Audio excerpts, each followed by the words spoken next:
Good afternoon, everyone. On behalf of MIT School of Government and MIT World Peace University, I welcome all of you to today's webinar on the current crisis that is unfolding in Europe and particularly in Ukraine. Today's panel discussion is on the Russian roulette, Ukraine crisis, and the world order. We are having eminent experts to speak on this situation today. Professor Ajay Patnaik, who was formerly chairperson of Center for Russian and Central Asian Studies and also formerly the Dean of School of International Studies, JNU, is with us to speak on this topic. We are also having Dr. Dhananjay Tripathi from South Asian University based in New Delhi and Dr. Uma Purushottam, who is faculty at the Department of International Relations, School of Global Studies, Central University of Kerala, and Dr. V. Lenin Kumar, who is faculty member at MIT School of Government. Today in this panel discussion, we are requesting the speakers to speak on the topic for 10 minutes each, and then we will open up for question answer session and open discussion on this particular topic. So let me invite Dr. V. Lenin Kumar to speak on this topic first. Over to you, Dr. Lenin Kumar. Parimal sir and Dr. Dhananjay and Professor Ajay Patnaik and Dr. Uma and students, thank you very much for this opportunity. I think the topic we are discussing today, I think each and every hour is changing actually. Now suddenly while we are discussing, we come to know where some news are coming saying, the Russia is willing to talk to the Western countries. They're willing to have a negotiation.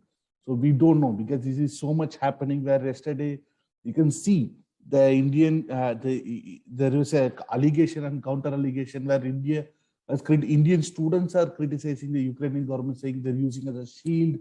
They are not allowed to come to India. There are many things, allegation, counter allegation, which Ukraine said yes, when Russia said yes, no, things are happening. So because these issues are happening such a fast level, such an intense way, I think the war is actually in the two front. One, if you see the actual war is happening in Ukraine, and another thing is the information war actually. It's successfully waged by, if I said, the international organization, the media houses, and the social media and everything, which we witnessed yesterday.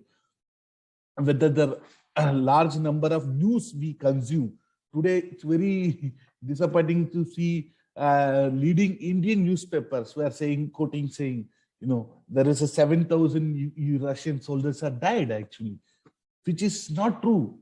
But their newspapers not willing to clarify where they get the sources, what they get, where they're getting. No one knows actually. But they said, from why? Because if we said consistently the news which coming from Ukraine, which is neither being reliable or not, it's not biased, because we see it only apart from very few news outlets, the news being we getting, it's kind of okay. But most of the news we are receiving in India, it's completely, whether it's from, we're taking it from the US or somewhere else. So in that sense, it's an information war being successfully waged to create the perception about what is going on in Ukraine, where you can see these last 6 days. Now, I don't want to go into these two because Professor Patnaik is there, Uma Shankar is there, many people will be, Uma Purushottam is there, many people there. So I thought I will speak on what is actually going on in the currently. One is say the war have a three basic perspective, two perspective. One, the battle of perspective and what is actually happening. One, the perspective of war in the first day itself said the projection of a Ukrainian president as a lovable, courageous man who's standing. You can see that there has been video of him standing in front of some building and saying, I am here, the minister is here, everyone is here. Then suddenly photos appear where he is sitting with the soldiers. But later next day, some people are debunked and saying, the photos we have been seeing, it's already been taken from the last year actually. but it's been widely circulated in the media. It's, even though it cannot be said a false news, because people are sharing it completely. Even the most reputed US foreign policy thinkers and strategic thinkers, administrative people. So we don't know actually. So later, slowly, the first day perspective change. Suddenly the perspective saying, yeah, Russia is not advancing, when Ukraine is resisting. But we know suddenly Russia is going and taking many important places, occupying many important places. When the question came, suddenly saying, when the Chernobyl was taken by Russia, suddenly there was a widespread rumor going on, or suddenly the nuclear radiation is increasing. Russia is unleashing the nuclear war. Such a intense campaign going against Russia one side, and Russia is also waging a war. So the war, one side were waging in the battle, the ground with the war, the weapon, the modern weapon of cyber attacks and cyber technology being used in this war. We can also, there is one more important aspect, I think, which not been discussed much. While we are saying, it's international, the multinational companies, like even though end of the day it shows, this Facebook, Twitter, Amazon, Google, Apple, even though it's an international multinational organization, they should supposed to provide for the customer. End of the day, it shows they are US company. They will do what the US government is saying.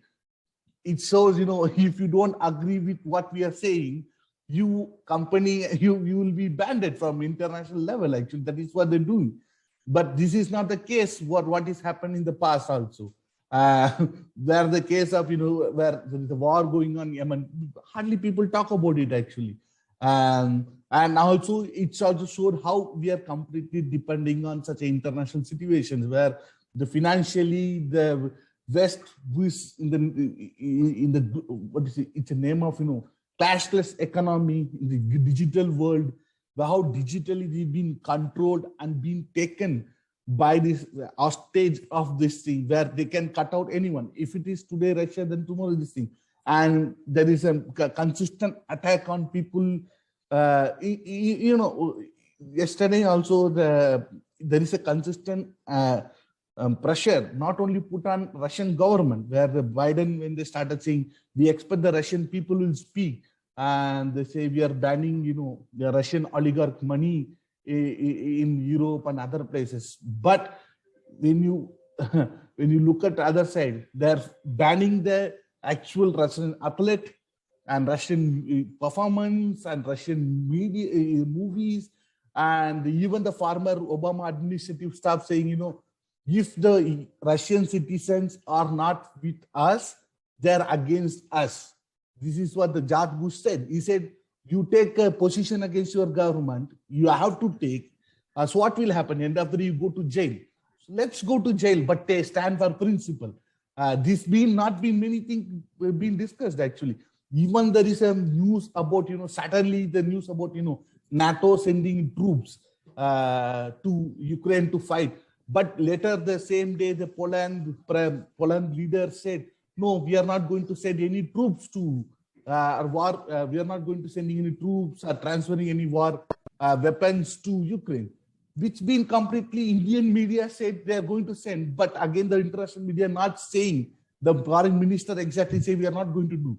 So this kind of dilemma we are facing in international situation, because the media houses, the social, mostly we are going through social media, but the social media houses, even the official Russian government channel were banned actually. You cannot watch it, anything. So this is what the war been waged actually. Another important aspect about this ongoing one, everyone say why India is suddenly taking this kind of position. Why not? India should stand for principle and democracy. But no one is saying what China is doing. China also took a position actually. If China, no one writing any article why China is abstaining is good, why India abstaining is bad. Because everyone thinking China abstaining will be weaken Russia and China. When India abstaining will be, say it's weakening the principles actually. But same India took the abstent in the ongoing Yemen war. He said, okay, we are not going to interfere in Yemen war because, we have our own interest in the Saudi Arabia, our oil, our workers, everyone. So we're not going to position. That time, no one talked about moral or no one talking about democracy. So that's why there is a consistent pressure on the media houses and Indian public people, particularly perspective to create against, how this been waged the war, where showing, India is actually standing against the principle and democracy and aggression. But that is not the case, where India in historically taken many stands like the upstanding rather than not voting. Not only now in 1955, when the Yugoslavia thing happened, India did not take it. India was abstent rather than voting against anyone. And one of the most important aspects I have to wind up first, the perspective about within the US actually, where there is a far right organization, even many people saying, Biden is waging this war against Russia because of Biden's son. It was during the election campaign also happened in US presidential election, saying Biden's son invested money in Ukraine. Whether it's a conspiracy theory, one has to discuss. But even within the conservative section, they are not very happy. They are not very happy as they seems to be actually about US involvement. And finally, when there is a myth was created saying Indo-Pacific is the new NATO, where India is going to be this thing pushing, saying India should go with the Western world to counter China, but India is maintaining neutrality. Yesterday, the Biden speech, the State of the Union, where he mentioned China only twice, where he mentioned Asia only once, where he mentioned Russia 18 times. That shows, he not even mentioned once Indo-Pacific. That shows, the priority they're giving over what their interest actually. So in this situation, this has not been, reported, where Indian external minister said, this is entirely, completely nonsensical argument comparing NATO with Indo-Pacific. So the consistent information war, we are being waged on in the social media and everywhere. We don't get any neutral news.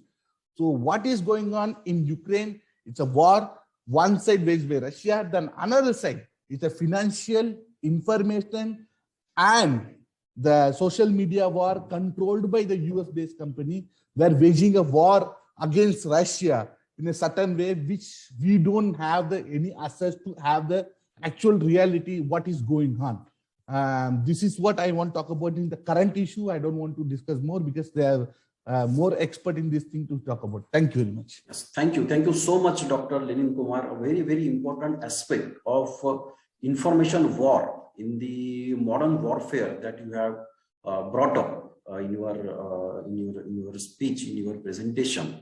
And this is something that is also proving to be a hurdle in terms of forming concrete opinions, perspectives, and technology is actually not helping in terms of getting the correct and all the information.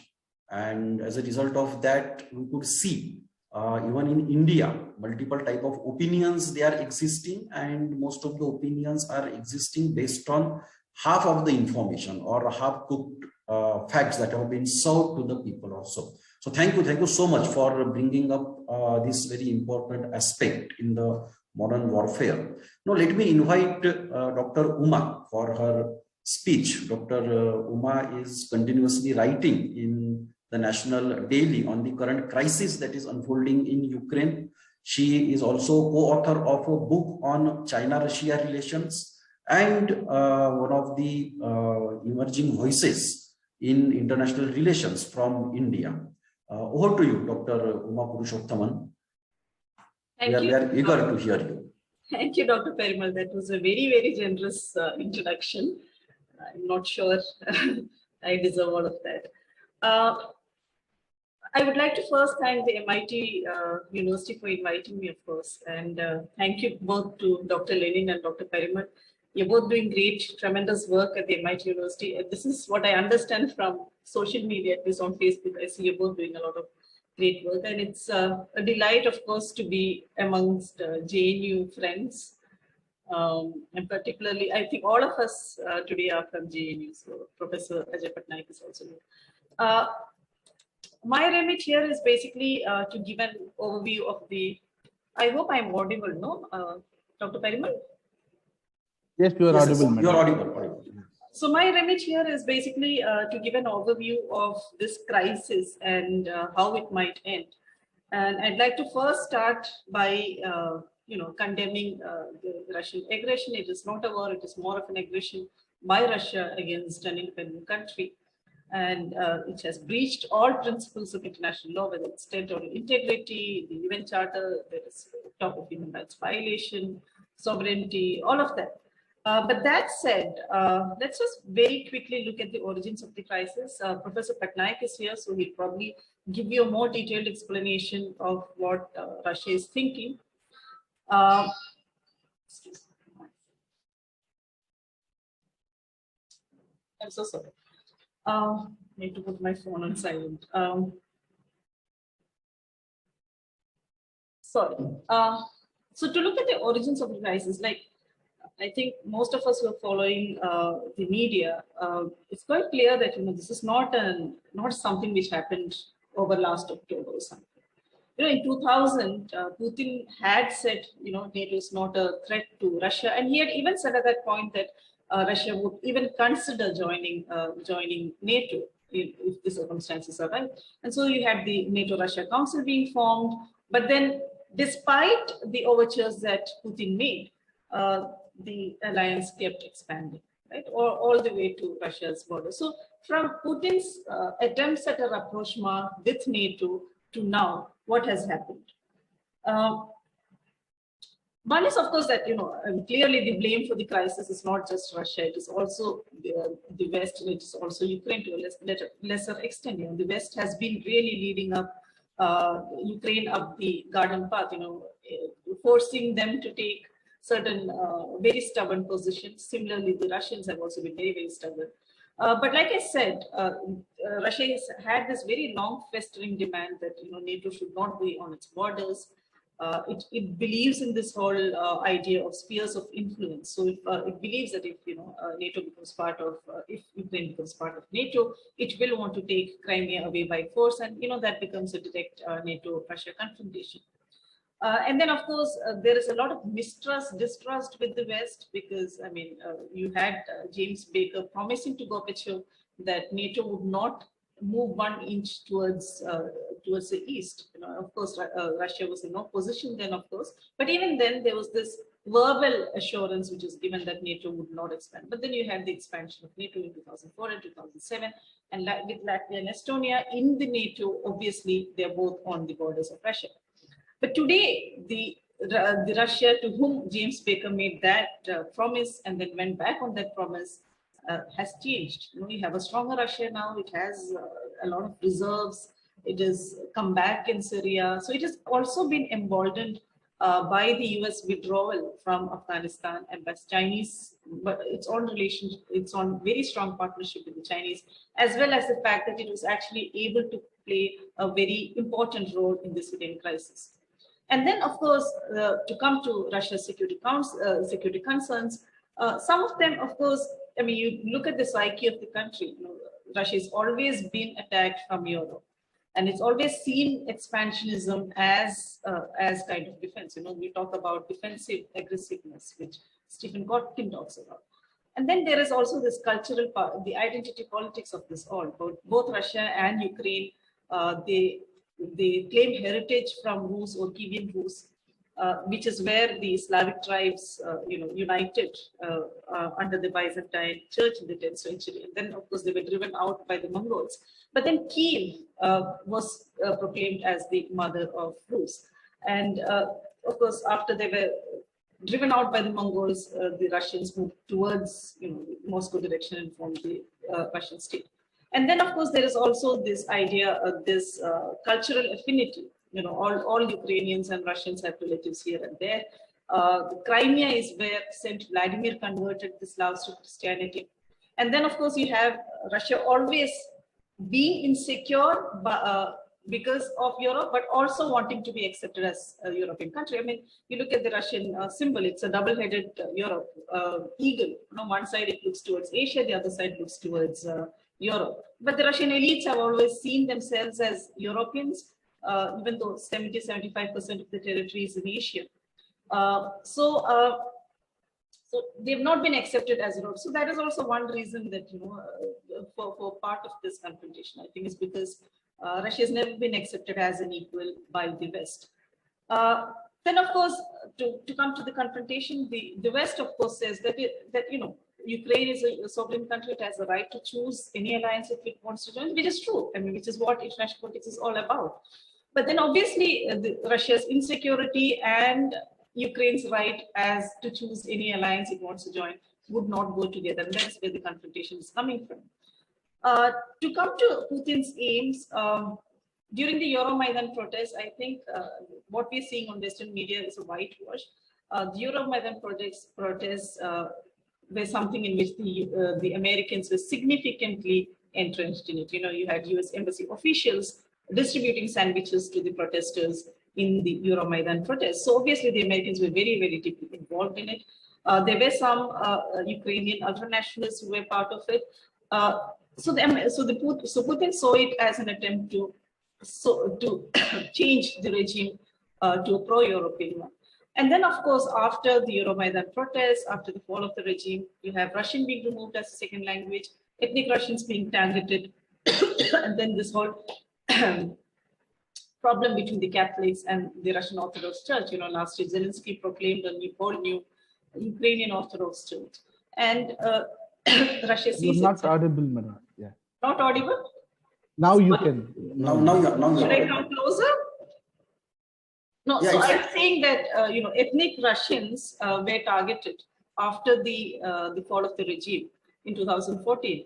And then Russia sees itself as a protector of the Orthodox Church, but Zelensky last year proclaimed a new Ukrainian Orthodox Church, right? And then, of course, the Western media says Putin wants to bring back the Soviet Union. But if you look at Putin's speech, he talks about bringing back the Tsarist Empire. He's very, very critical of the communists, actually, right? So I think being a realist person, I don't think Putin is really interested in bringing back the Soviet Union. It's not a realistic objective to have. And then, of course, the final is that he wants to protect the Black Sea fleet of the United States, of Russia. Sorry. Ukraine also, of course, has its own grievances. And obviously, it is an independent country which can take decisions. It is going back in history, talking about Stalin's famines, where 7.5 million people died. It is rightfully upset with the annexation of Crimea, even though it is 90% Russian. And then, of course, Putin's recognition of the Donbas Republic, the Lugansk and the Donetsk republics are against its territorial integrity. And then Ukraine has also not followed through, neither have the Russians followed through on the Minsk agreements, because there is this confusion about which part of the agreement has to be brought up. To look at the role of the West, I mean, I think NATO, I don't understand why NATO still exists, despite the fall of the Soviet Union. It was meant to contain communism. There is no more communism. But it is there, okay, let's accept the reality. But the point is, even while they are arming the Ukrainians, even while they are sanctioning the Russians, they are not willing to intervene, right? They're giving military advisors, they're giving aid, they're giving equipment, but they do not want a direct confrontation. Right? And this is probably because, on one hand, the US does not want, a Europe which is dependent on Russia, particularly Germany, and Russia being an interdependence is something which the US would see as a challenge. But the point I'm trying to make is, despite egging on the Ukrainians, the NATO is not willing, neither is the US willing to actually put their own troops on the ground. I mean, they do not want to come back with body bags and explain to their people why someone has died in Ukraine fighting for democracy, quote unquote. How is the battle? How is the war going so far? I think that Putin has clearly lost the battle of perceptions. If you look at 1968 Czechoslovakia, folded up in 2 days, right? But this is this huge country attacking the second largest country in Europe, of course. But even then, the progress has been pretty slow. But to be fair to the Russians so far, I mean, they have not carried out airstrikes. I think they have started, I think, to the airstrikes.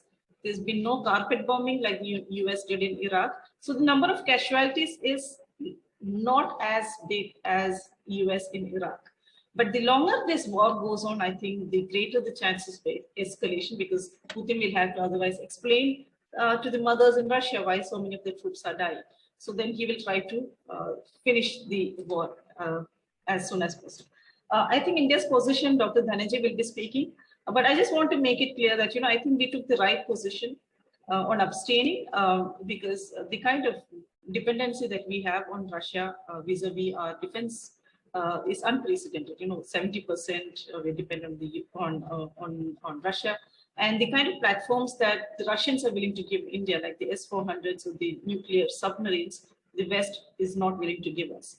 And then, of course, we have China on our borders. It's a real threat. It's our principal adversary.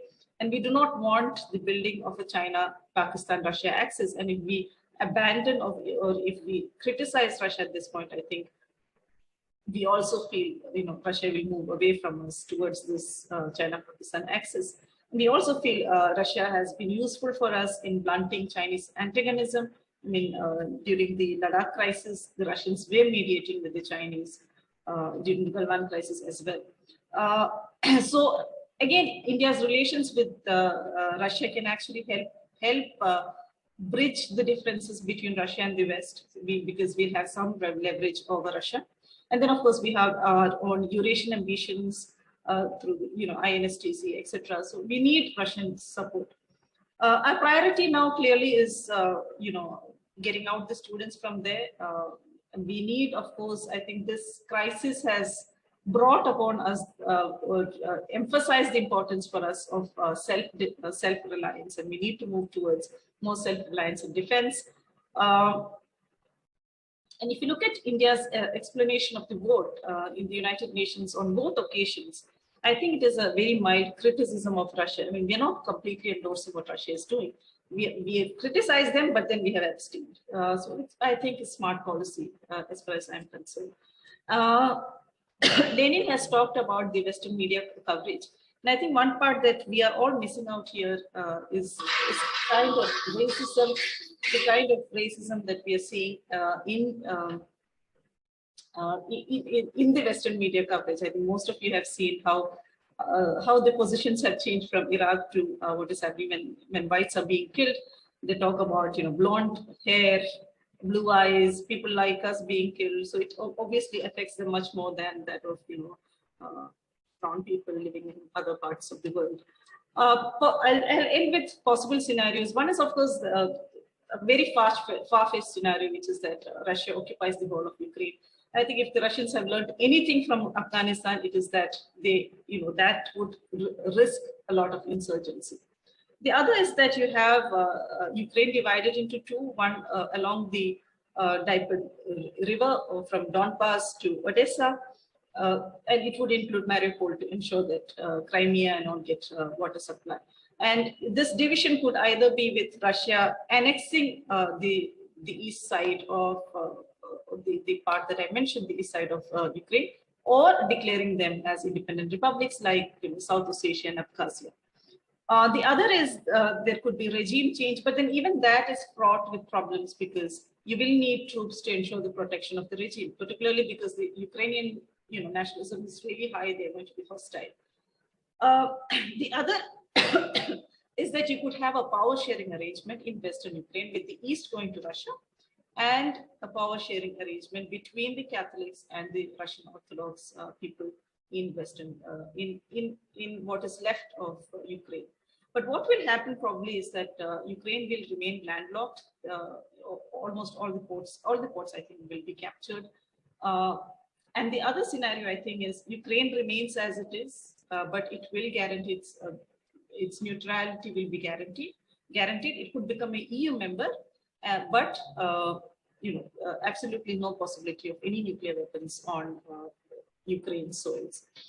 And then finally, again, slightly far-fetched, but then I'd still say it. The last is the possibility of a palace coup in Russia. I think there are a lot of Russians who are very unhappy with what is happening.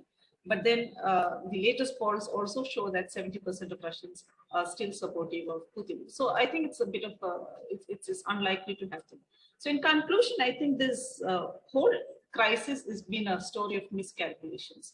Zelensky overestimated the support that he would get from the West and how this would intimidate Putin. Putin underestimated the Ukrainian nationalism and the resilience and the fighting capacity. The West underestimated Putin's determination to restore Russian security, and this is basically a classic security dilemma at play.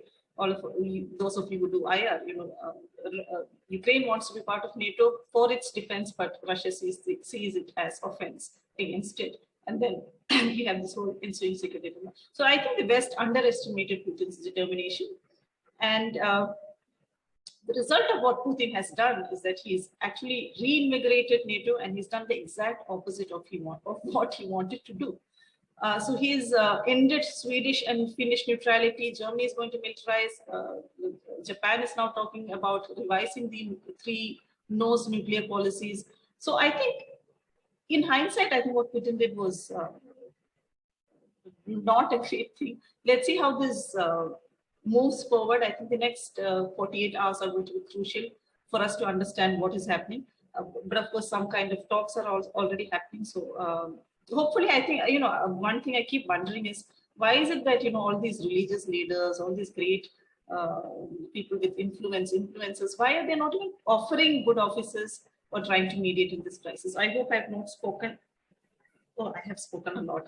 Okay, I'll stop there. Thank you. Thank you, Doctor. Thank you, Dr. Uma. You have rightly brought out many important issues. The most important one, or rather the conflictual one, is violation of international law by Russia, violation of Ukraine's sovereignty by Russia on the one hand, but on the other hand, undermining of Russian security, and perhaps deliberate undermining of Russian security by the NATO, and Ukraine playing into its hand. And you have also sketched beautifully different scenarios that could emerge out of this war, and that is something that would also determine whether the current world order is changing, or in which direction it is going or so. And the point that you mentioned, that 70% Russians are still approve this war, or they are still with Putin. Well, that's a puzzling figure. It's not overwhelming, but it's a majority figure that is with Putin, but certainly not an overwhelming figure. So we will certainly have to see how far Putin could carry this burden on his shoulder of ensuring Russia's security. So thank you. We'll return to many of these issues during our discussion, but let me invite Dr. Dhananjay now to speak. Dr. Dhananjay is a faculty member at New Delhi-based South Asian University, and is doing a lot of work on the issue of borders between amongst the countries, nation states, and also the possibilities of borderless world. So welcome, Dr. Dhananjay, and over to you now. Thank you. Thank you very much, Parimal, Lenin, and also to MIT School of Government for giving me this opportunity to be with all of you discussing this very important topic. And as Uma has rightly said, nothing give more pleasure to be in a company of all JNUites by my university, and also with my teacher, Professor Patnaik, is here with us. So it's a pleasure and honor to be in such a panel. Parimal asked me, and in the JNU language, if you can say, he has given me an order to speak on India's position in this entire conflict. What is India's position? And from the very beginning, a lot has been said, a lot has been discussed about Indian position. Within India, I can say that there are 2 schools of thought on this. One, which believes that we had made a mistake. We should have taken a route which with a destination to West. and should have opposed this kind of invasion that Russia has done. And I agree, absolutely agree with Uma's position that this is an aggression avoidable, and it's a violation of international law. It's a violation of territorial sovereignty of an independent state, Ukraine. And already Lenin and Uma has brought out, they have spoken about the kind of a complex issues that is involved. So there are a different perspective from the Russian side as well. I will not get into that, but I'm saying that there is one school of thought, and this one school of thought within India believes that over last few years or last few decades, if we can say precisely, India has shifted more towards the West, and the kind of a relationship we are developing there, or we are trying to develop in the Indo-Pacific, that may get hit because of, or that may get derailed because of our position in this crisis. Let me say a couple of things. One, that there is a lot of misnomer, or there's a lot of miscalculation in terms of Indo-Pacific itself. Quad, for that matter, is not a NATO. Quad is not a defense organization, and all the 4 members have said it time and again that this is not a defense organization, right? Just before this crisis, our foreign minister was there in Australia to attend the 4th foreign ministerial conference of Quad. A lot of in the joint statement, something has been referred on Pakistan. But if you look at Indo-Pacific, the same statement says that they wanted a free movement, more liberal Indo-Pacific. So, of course, there is no mention of China here. Let me also bring another very important document on Indo-Pacific that is from European Union. And if you read that document, the language is same. They want a free movement, free space, liberal, but they said that they wanted to cooperate with all the parties, including China, in the Indo-Pacific. So to say that and to believe that Indo-Pacific or Quad is something like a defense organization, some sort of thing like NATO, I think it's drawing a wrong conclusion. Officially, there is no such thing. So that's point number 1. Point number 2 is whether is neutrality is a bad position in such a case. No, I'll say no. Why?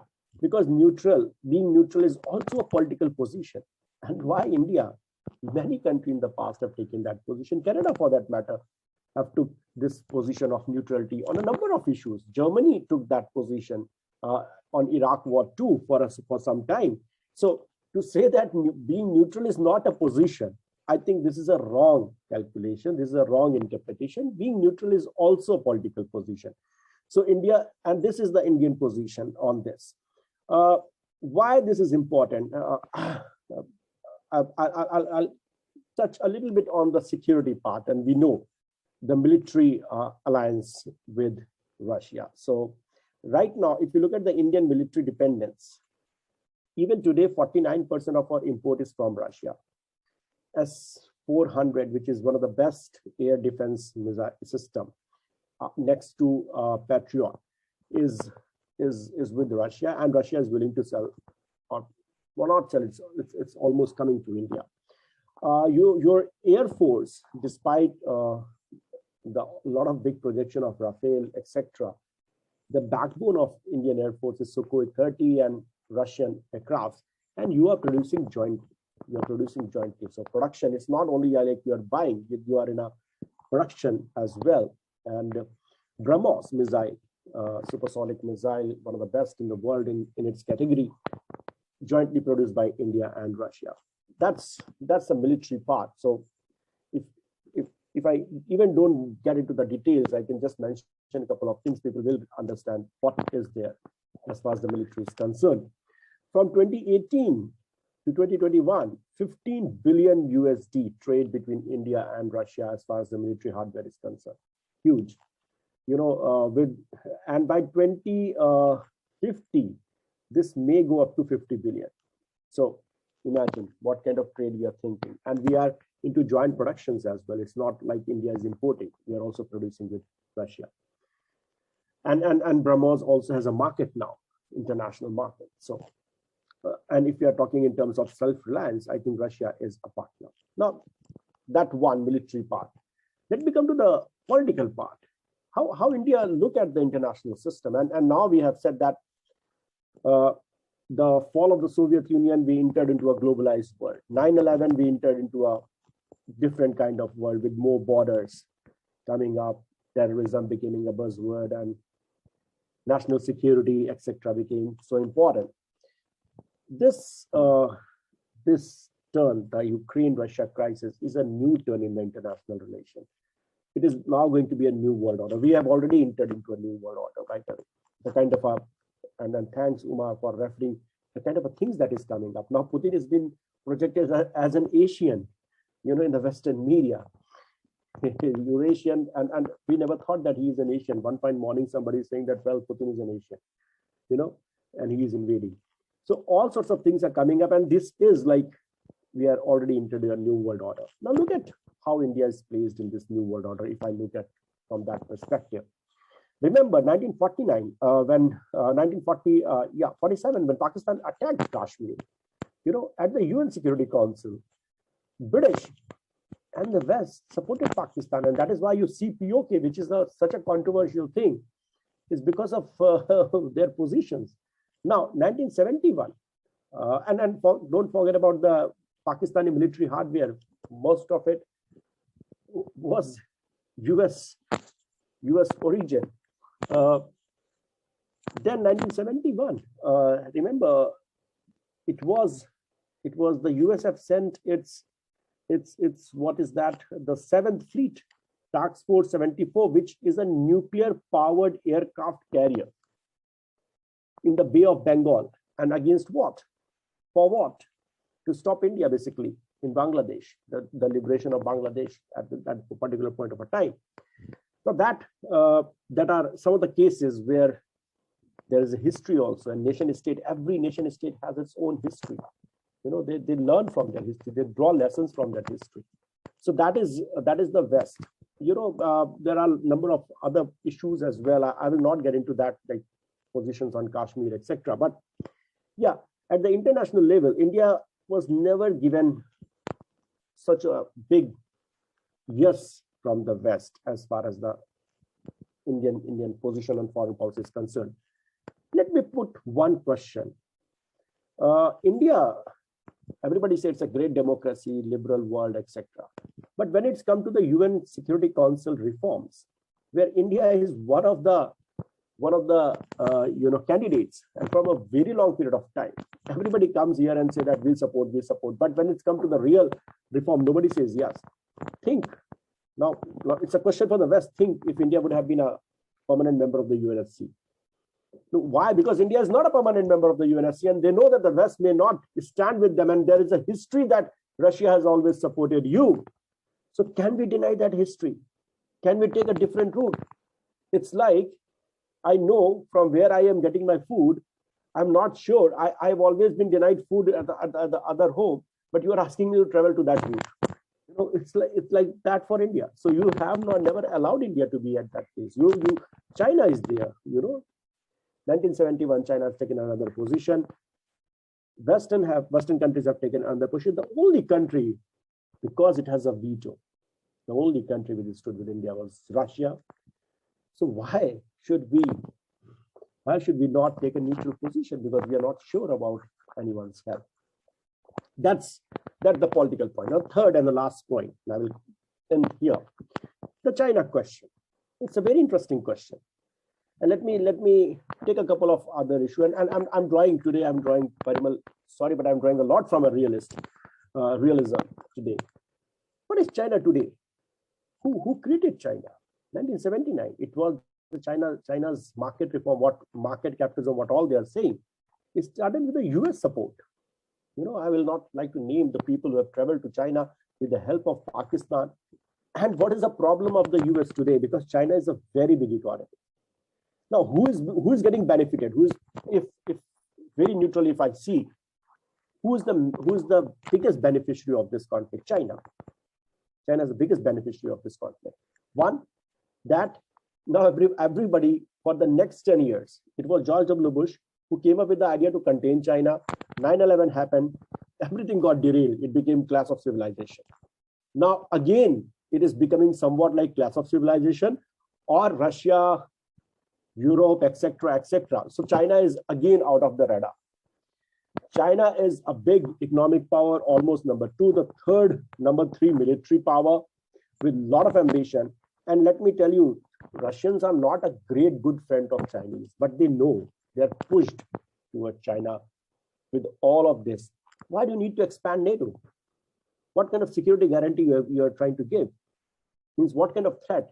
If Russia, that was willing to be a part of the NATO at one point of a time, there was a New York Times report where a letter is being sent by Boris Yeltsin that he wanted to be a part of the NATO sometime in future.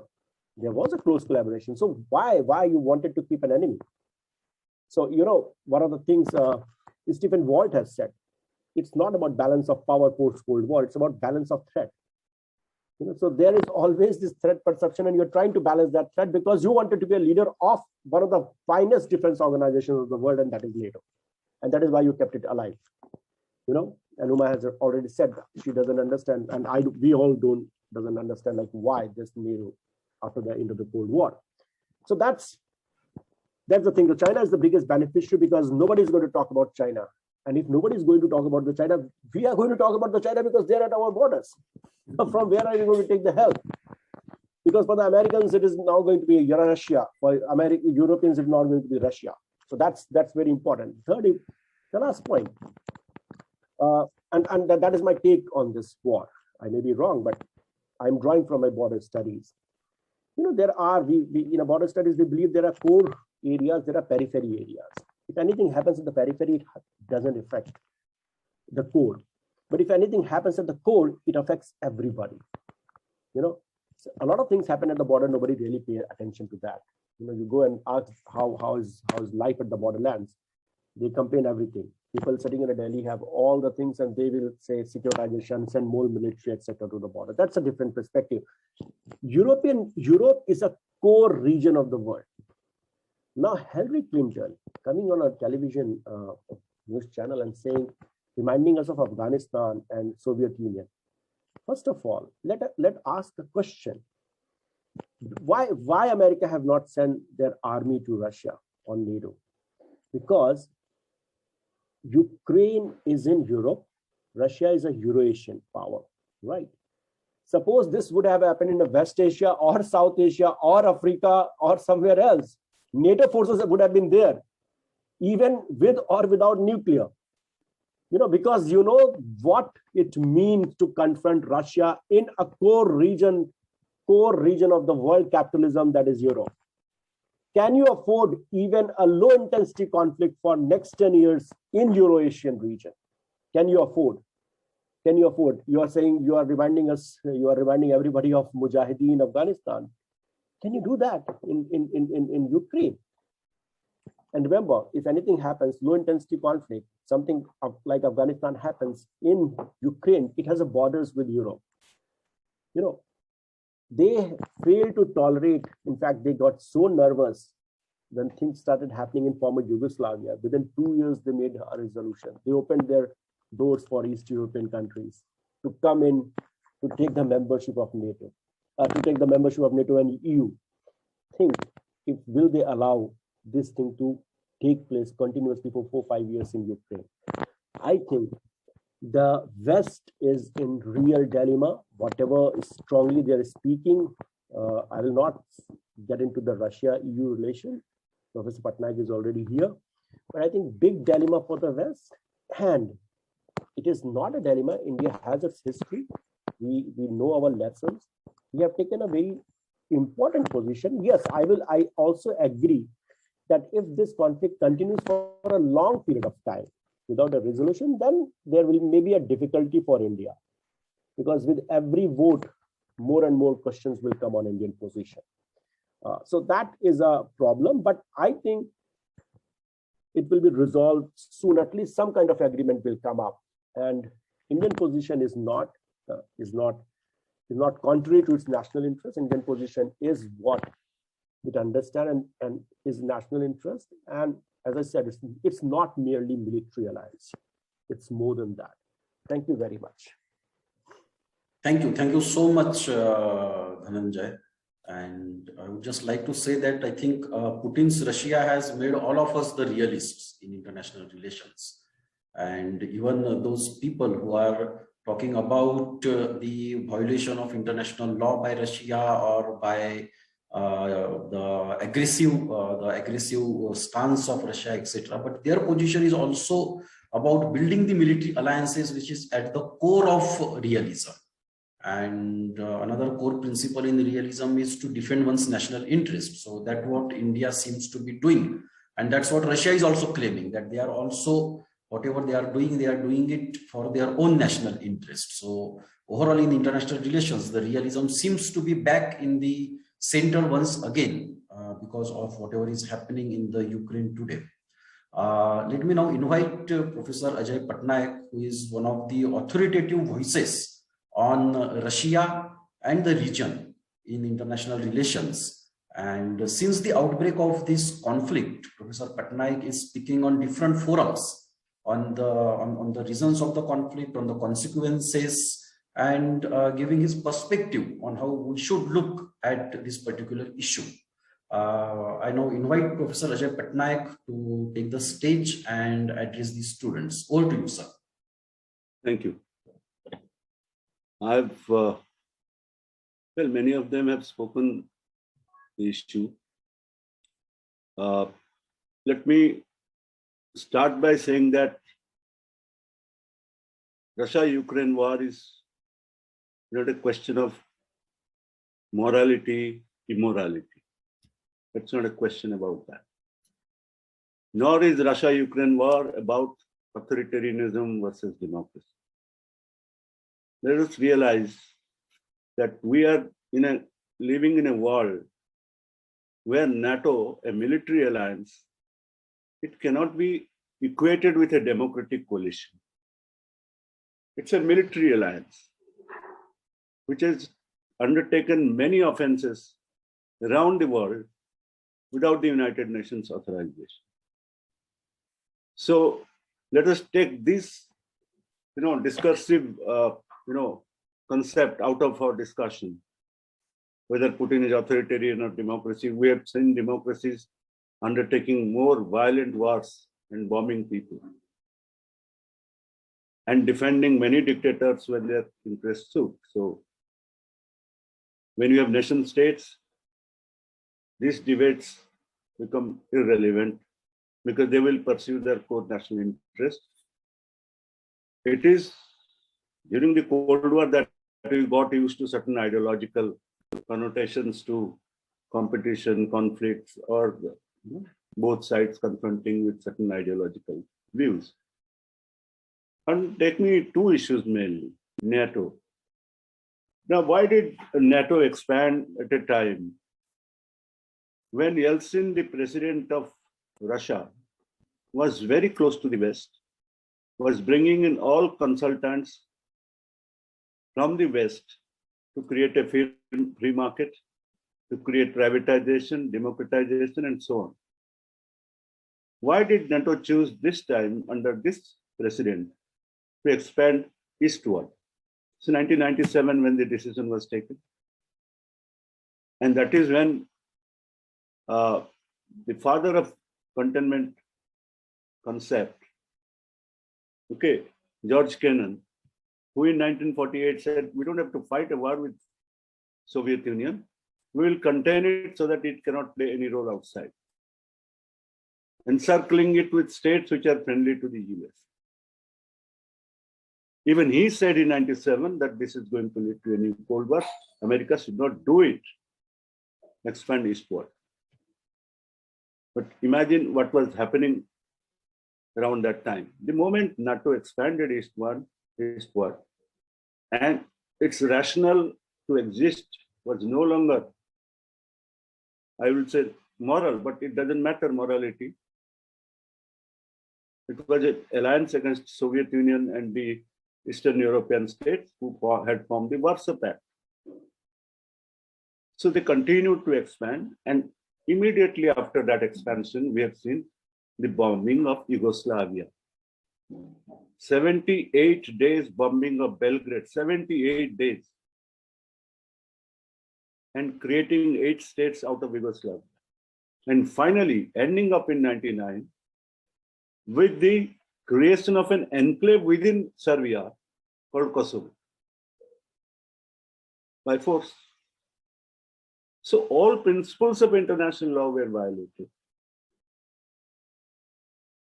And the series of violations that have taken place has forced many nation states with power to ignore this kind of arguments or principles and to defend themselves, because no argument will work, no principle will work when you are confronted with US and NATO.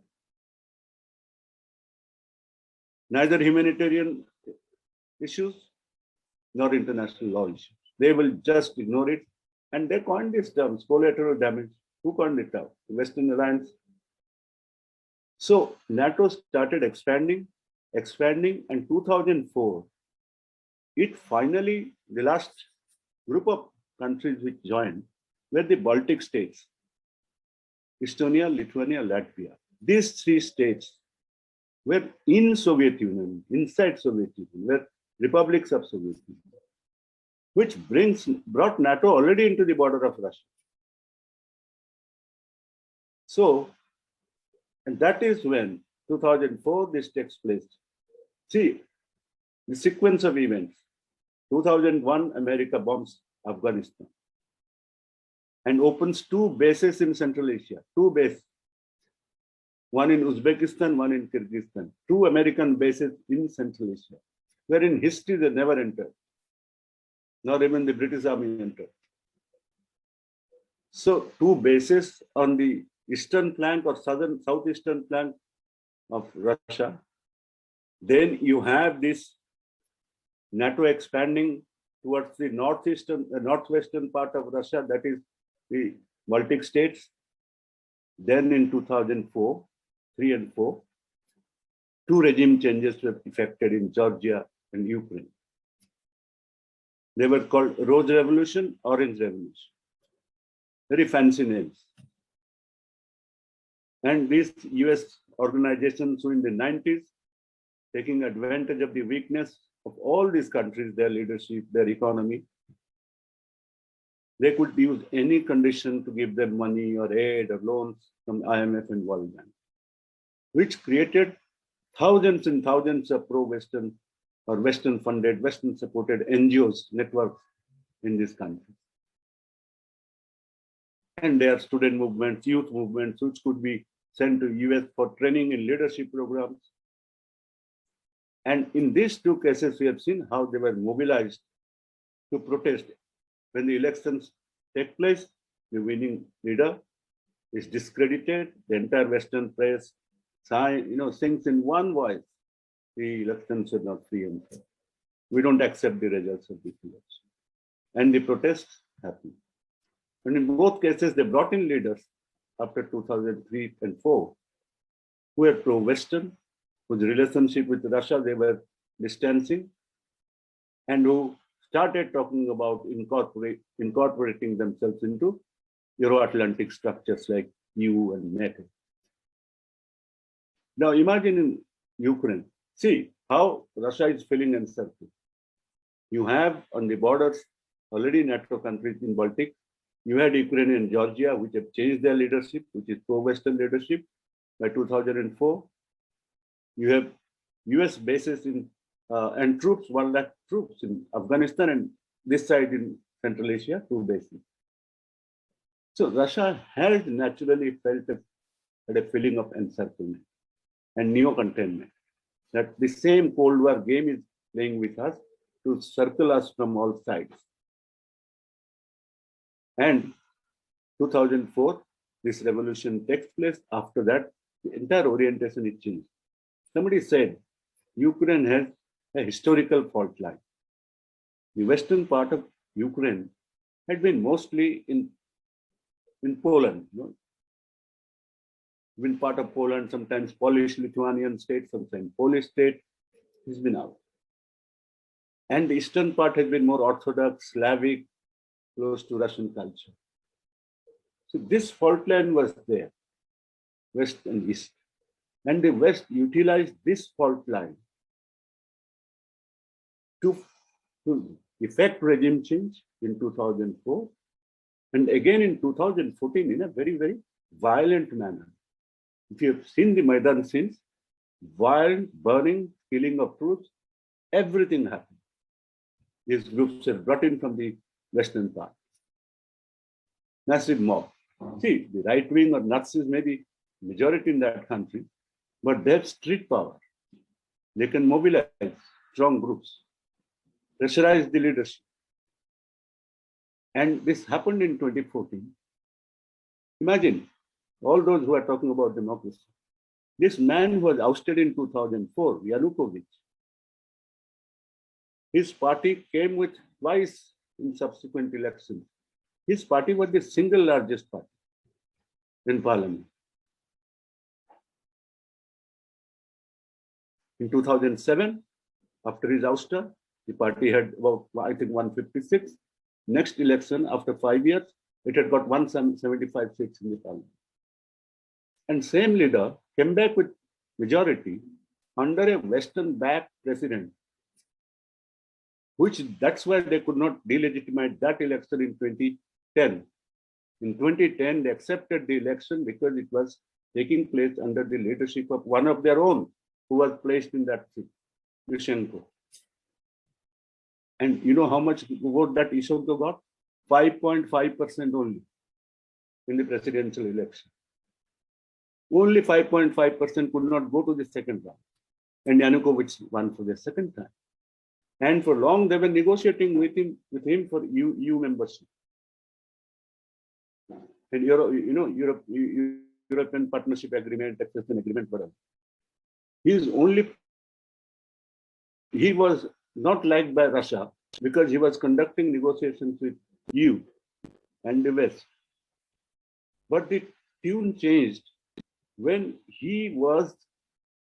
Russia told them that then the cheaper energy, subsidized energy, and the access you get to Russian market for your products, we cannot treat you as part of us because you join another union, European Union.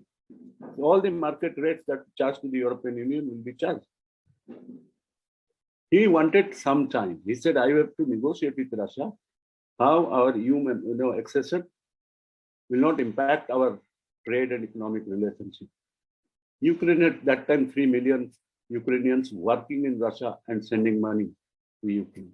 Major source of their income.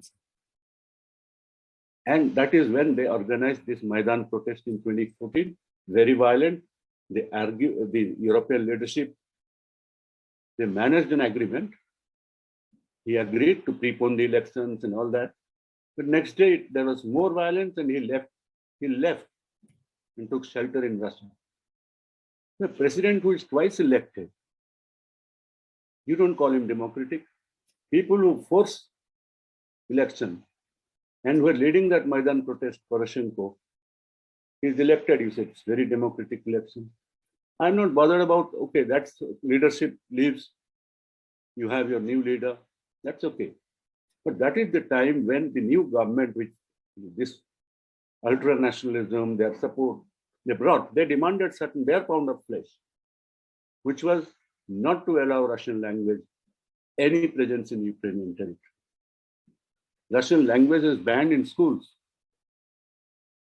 You cannot use Russian language officially for any document in the offices or anywhere. And this is a country where in 1989, while doing my own PhD, I had taken the 1989 census, the last Soviet census, where 40% of the Ukrainians used Russian as the first language.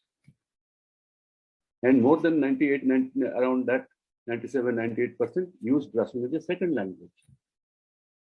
So to ban it, Russian schools, Russian language from education, and then the regions that protested were Russian speaking and ethnic Russian.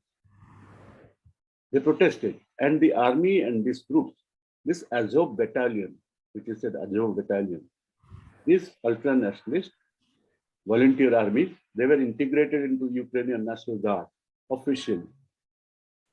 And these were the groups that were sent to the East, where Russian-speaking people live, to force them into submission, forcibly assimilate them to Ukrainian culture. My point always has been, look at Georgia today, they lost 2 areas. Why? I'm argued at a basic level. The Soviet federal system was based on republics founded on ethno-linguistic basis.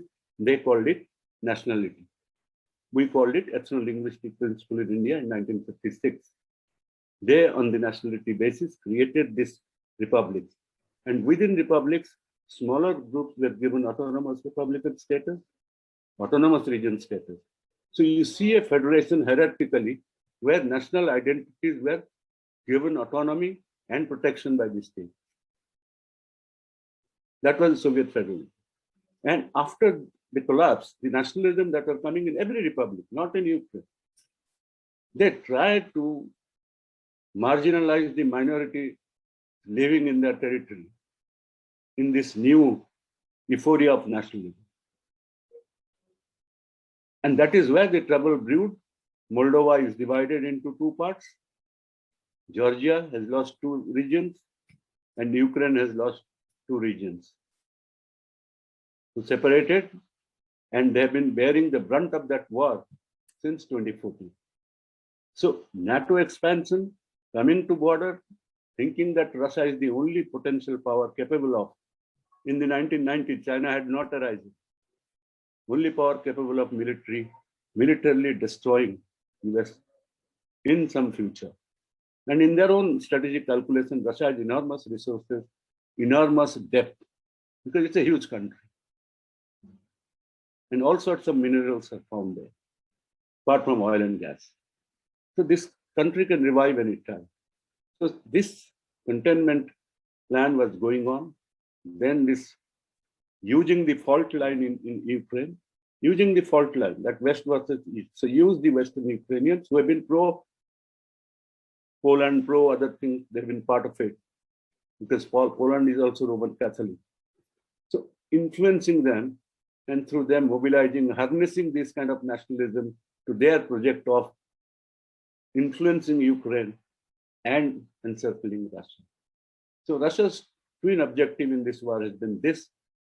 So far as Russian winning or not, see, Russia is going to win this war. The question remains, if it is prolonged, will there be consequences for Russia? Because Russia knows Ukrainian people are like twins to them, twin brothers. And many Russian families have mixed families. They cannot kill Ukrainians like the Americans did in Iraq or elsewhere. So they have been taking casualties, though they have air superiority. They have been asked not to enter into towns and bomb towns. And Putin has said that I don't want to occupy Ukraine because that will be like dragging Russia into Afghanistan again. So he has a very limited objective. I suppose if the talks succeed, this president, they've said that we recognize him as the president of Ukraine. Russia has said it. So they are inviting and talking to him for talks. That if with this president, they agree to certain conditions which will ensure Russian security and the safety of Russian minorities there within Ukraine, Ukraine will be one country with the current leadership. If it doesn't agree, Russia will engage these tactics of huge pressure and discussion, hoping that more pressure will bring in the next round of talks, Ukraine will yield more ground. But they will never be, I think, they will be foolish to hold on to Ukraine for long. They want a short, quick settlement of that. Ukraine has been dilly-dallying. I was listening to the foreign minister of Lavrov just 1 hour back. He said last time also they delayed by 1 day. This time also, they said yes, but then they said we need more time. So according to them, the West is pressurizing Ukraine not to. It's in the West interest that it is prolonged, and Russia is dragged into this quagmire and faces Afghanistan 2.0. it is in their interest. They can unite the Europeans who had moved closer to Russia, like Germany, France. They can put pressure on countries like India, no more non-aligned kind of approach, take side. And Russia will be severely, economically impacted. And only power that will gain is, listening to many debates, their gas, fracked gas, will be very expensive LNG gas, but Europeans will be pressurized to buy them because they will have sanctions on Russian companies. Secondly, American companies are gaining enormous profits by selling weapons to Eastern Europe and Ukraine. Huge money is being given to these countries to buy weapons from American manufacturers. So America will benefit because it has no concern for Ukraine. You can go to dogs, but in the process, Russia will be isolated, lose face, lose, international public relations, allies also, and the narrative will begin. What will happen if China attacks Taiwan? All sort of counter arguments will be brought in to pressurize India. But I think Indian position has been so far very right. This is not our war. This is a war in Europe. We didn't start this war, nor are we in a position to end this war. And last point, that it's not anything else, if not for anything else, India should never weaken Russia to an extent that our shield goes. It's like a shield. Tomorrow you never know with America. Tomorrow you might be confronted with a situation like we faced during Bangladesh war.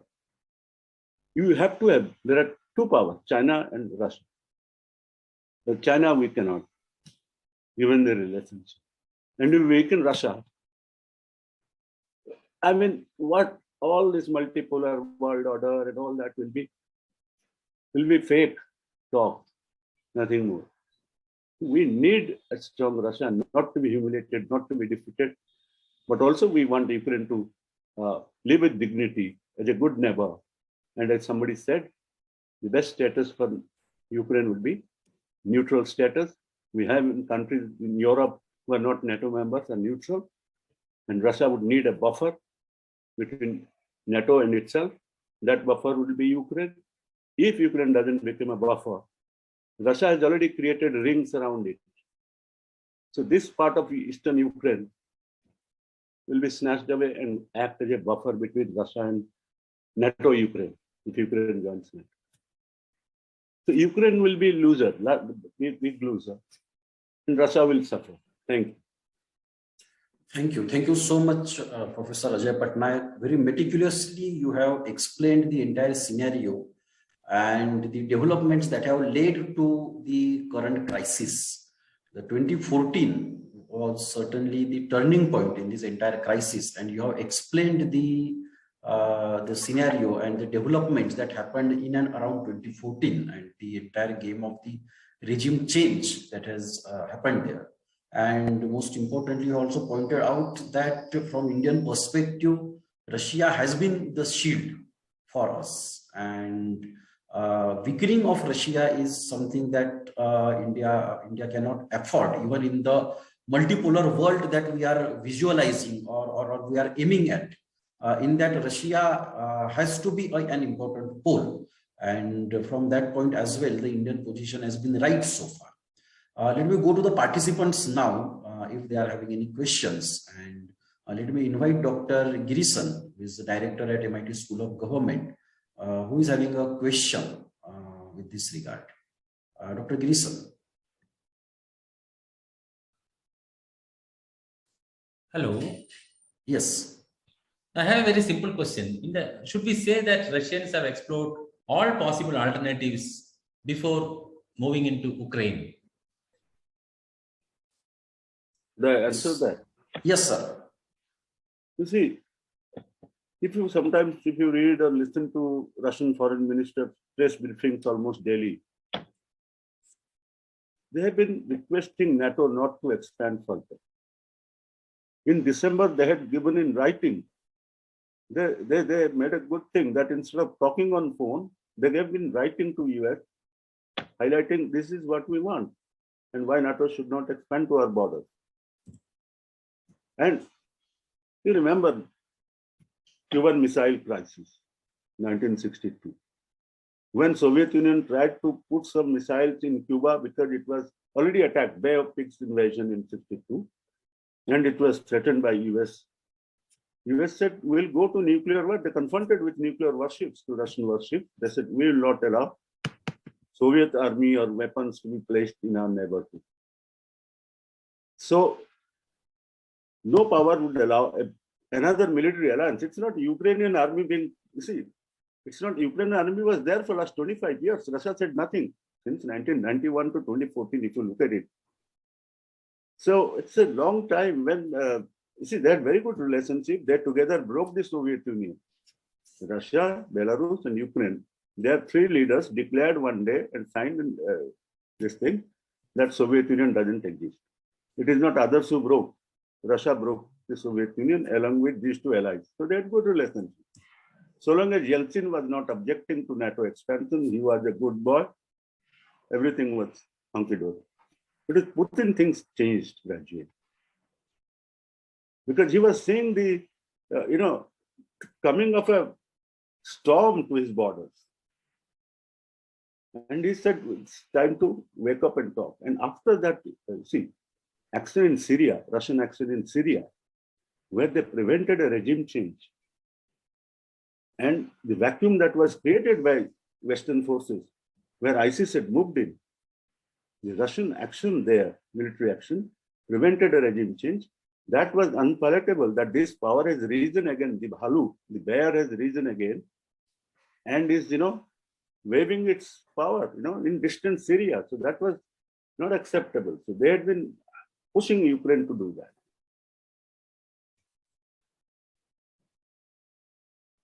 Thank you, Prof. Yes, thank you. Roger is having a question. Roger, please go ahead. Thank you, Dr. Sir Parma. I understood very well when Sir Linen said, Kumar said, there are two wars. There is a war that is going on in Ukraine, and there is another war of propaganda or of information, which we are not able to sieve or to assess and make a good judgment of which one is true or not. One weighed against the other. And the presenter was also saying the Minister of Foreign Affairs in Russia has been saying this, and then the world, the UN has also been saying that. Here is my question. My question is, given all the alternatives and given all the possibilities that Russia has explored, are we still saying their reason to attack, their reason to invade, or their reason to go into Ukraine is justified before the eyes of the sovereignty of each and every country?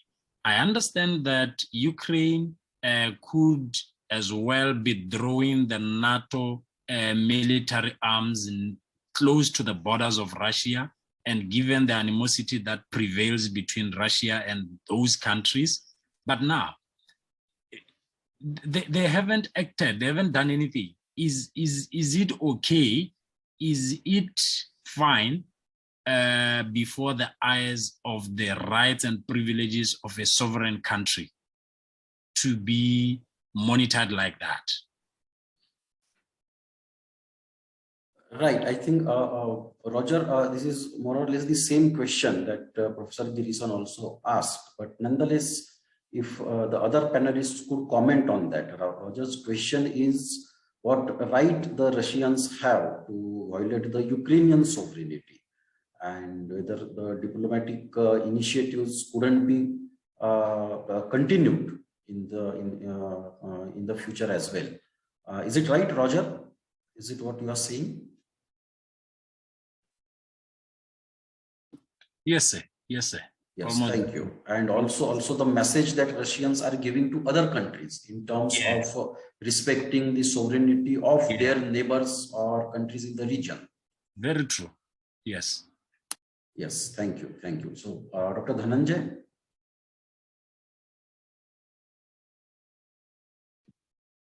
Uma? Yeah.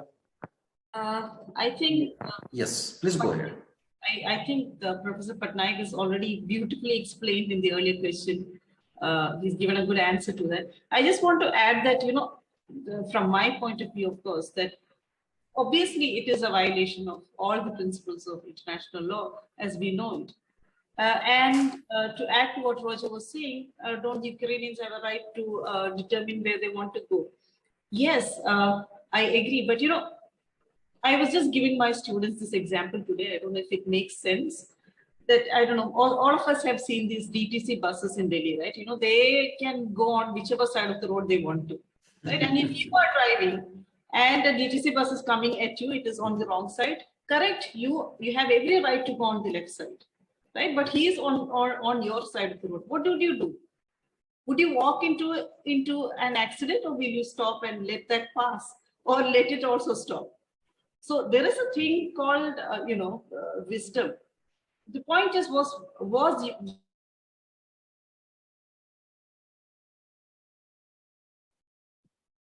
We have lost your voice, Uma. Can I add something? Yes, sir, please. You see, sovereignty, international law, as I said, they're very high moral issues, It sounds good rhetorically, but systematically violated all over the world. But that is not an excuse for Russia to violate. I'm admitting that. But was Ukraine a sovereign state really? States which seemingly look sovereign has actually no strategic autonomy, have limited sovereignty, because they have come under the impact of such major powers. They do not have that autonomy, that independence to act. Since the regime change in Ukraine, the leadership which came was closely aligned to a certain alliance. The moment you align with a certain alliance, today European Union declares that Russian TV and Sputnik, they cannot be shown in Europe. All European powers have surrendered parts of their sovereignty to EU. Same thing happens when you become part of the military alliance or trying to become a part of the military alliance. You surrender that sovereignty and autonomy to those powers who influence you. And in this case, in 2014, the leadership which came to power, they were willing to do that. They were not forced to do that. They were part of this whole project of moving close to Russia. And secondly, the moment, because of your nationalistic policy, repression, a large swathe of your territory is has moved away from you, fighting war with you, independent from you. You have no control over its administration, its financing. They have their own flags, their own constitution, and their own elections. So your sovereignty has been limited by your own actions, which has pushed millions of people outside Kyiv's control already since 2014. Yes. So sovereignty is fine in a normal context. We're talking about certain specific context where this is, I think, not to be seen in that framework. Yes. Listen, I have to go. I have to leave soon. Yes, yes. Any We will questions? conclude soon. Yes, yes. But we'll just go back to Dr. Uma. She was making some point before we lost her. Uma is still available? Or Yes, yes, she's there. She's there. What I was saying is that, the Ukrainians are right to say they have the right to self-determination. But was it wise to move ahead with going towards the West when you know that Russia is has an antagonistic position towards it? So even though you have a right to do what you want to do, but it might also be wise. Putin is not going to live forever, right? You might have someone who's more amenable. Could Ukraine not have waited a little bit more? I mean, and what Roger was saying about Ukrainian people's right. I mean, this is world politics. The big powers really don't have much of a say in what is happening. It is sad they do not have agency, but that is the way it is. Does Cuba have much agency in U.S. sphere of influence? No. Do any of the Latin American countries, North American countries have much influence? Can they host Russian bases on the soil? No. But this is how life is. This is how world politics is. I mean, I'm being very cynical, but that is how it is. Uma, Putin going away, passing away is like ODIs, many ODIs who are opposed to Navin Patnaik, now waiting. Every time I go, they say, oh, his health is not okay. He might not survive long. Right. So let me go to Dr. Lenin and Dr. Dhananjay for their last comments, and then we will conclude this panel discussion. So Dr. Lenin. More than Roger, I think at the present, the sovereignty of every country is being questioned actually. Through in the beginning only said, we are completely depending on the international financial system where it can be withdrawn from any time, we can be isolated any time. Actually, you see there is a Google thing, Google Pay, Amazon, Apple, everything's international company. It's about to protect the customer. Now suddenly they're behaving, because it's a US company, they're stopping it actually. The sovereignty is a very different concept. There is a sovereignty of the state taking its own decision, and the sovereignty of the state can take a decision to run a financial institution. Now the Russia and China, these countries have owned, which US does not want it actually, which the Ukrainian also, what to say, the president and many other faculties and many Professor Patnaik and Dr. Uman Dhananjay will say, I think sovereignty is a big question actually in international relations. It cannot be easily answered in just one this thing, but the question, our sympathy with the Ukrainian people, I think the war should be stopped, peace should become. But Putin in the December, he given a briefing. He said we are waited for 8 years after the Minsk agreement, where they signed 1 and 2. He said we have waited for 8 years, where we are asked the Ukraine to implement what you agreed with the presence of the West, but still the 8 years did not implemented. There was an assassination of the Russian-speaking leaders there in Ukraine, which has never been reported.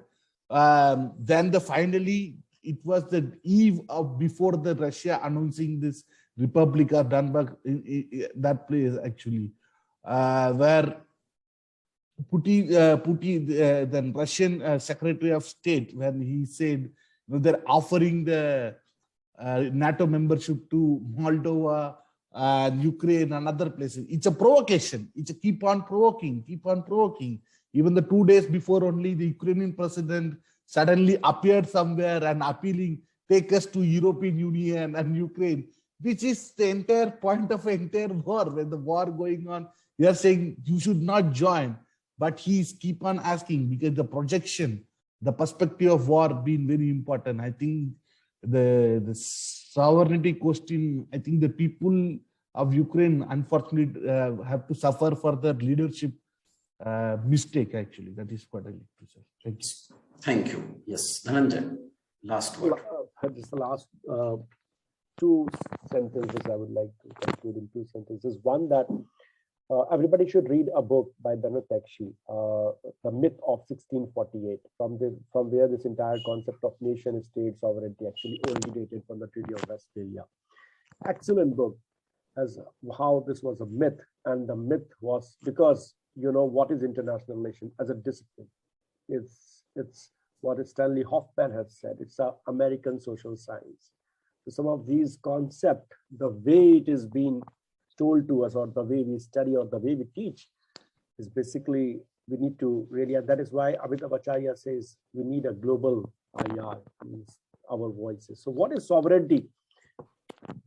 Conceptually, theoretically, one can start with Benotekshi, the myth of 1648, and can go on to understand what is sovereignty, what is nation state. It's not that simple, but because we think that all these concepts are sacrosanct and you cannot touch it. But they touch it. They have touched it in Afghanistan, Vietnam, Syria, Libya, Iraq. There was no sovereignty at all, isn't it? Then there was a right to R2P, responsibility to protect, and many other things. So one has to be Stanley Hoffman. I think that for every student, one should read that article of Stanley Hoffman. It's a very small piece. Is IR and American social science. So having said that, now let me come to the sovereignty part here, a practical part. What about the Russian sovereignty? Nobody's talking about it, interestingly.